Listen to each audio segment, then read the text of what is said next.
Hey guys, this is Kevin. Hope everyone out there is doing well. Hope you're having a great day or evening, depending on where you are. I know that I haven't done quite as many videos lately, and I've just been really busy working on some other stuff.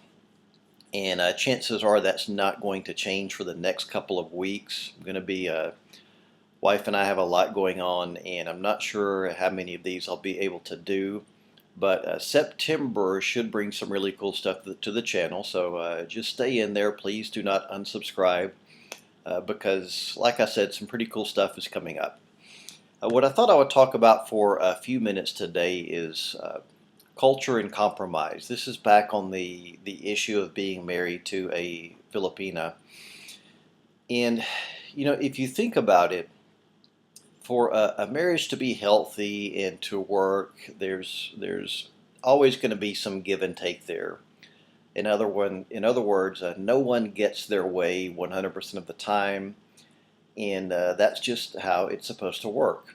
And I would say this is especially true if you're talking about an intercultural marriage. So, what I thought I would do is share with you just some of the things, some of the examples that I can think of from our first year of marriage, just to give you kind of an idea of what I'm talking about. Now, my wife and I lived in a pretty nice little three-bedroom apartment there in Angeles City when we were first married. And not huge, not small, just a really nice little apartment. Now, if we had followed I guess what you could say, the more typical or traditional Filipino family arrangements, we would have had at least one or two of our family members maybe living in there with us, because my wife has younger siblings, so I'm sure one or more of them would have been happy to stay in one of those rooms and maybe try to find a job in Angeles, maybe even study in Angeles. And a lot of Filipino families will do that kind of thing. You don't have an empty bedroom usually in Filipino culture. But we talked about it, and we just decided that it was much better for our marriage if we just had the whole place to ourselves and it was just the two of us.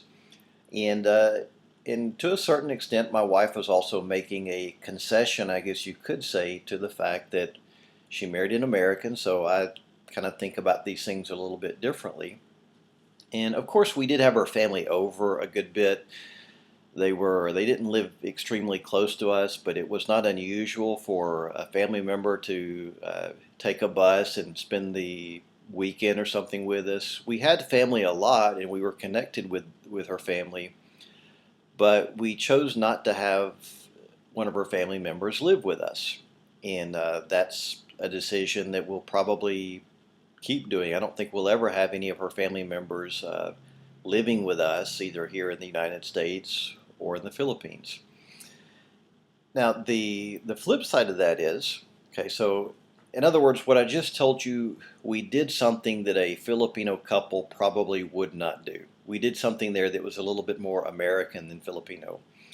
Now, on the flip side of that, we did do something that an American couple would probably not do, in that we took on really the responsibility of trying to put her youngest sibling through college.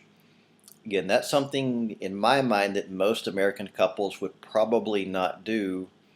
I mean, we have student loans and all that other scholarships and all that other good stuff here in the States, but typically when a man and a woman get married in the States, part of the deal is not, well, okay, we have to put one of my younger siblings through college. But that's something we did, and I was more than happy to do that. We were not rich. We still are not rich, but we were financially stable and could, help him out through his first year of college while we were there in the Philippines.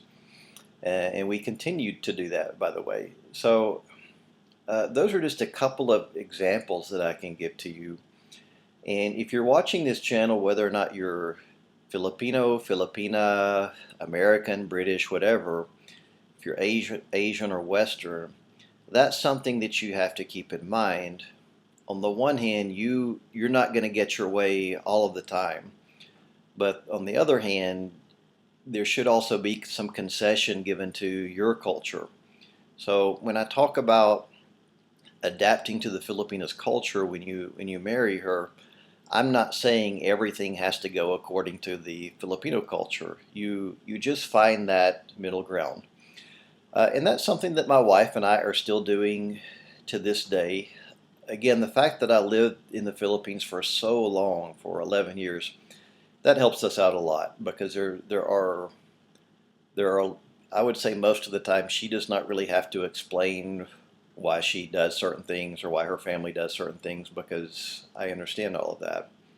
But again, I just thought I would share that with you. And this is, like I said, for the Westerners who watch and for the Filipinos who watch. If you're thinking about getting into an intercultural marriage, you really do have to meet halfway, and you really do have to have that give and take. And that also goes for the cultural aspects because if you marry a Filipina, or if you marry a Westerner, if you're a Filipino or Filipino watching this, your household is going to be kind of something in the middle. It's not going to be completely Western. It's not going to be completely Asian. You're going to have to find that middle ground. So, just thought I would give that to you, give you some food for thought on that, and hopefully it helps.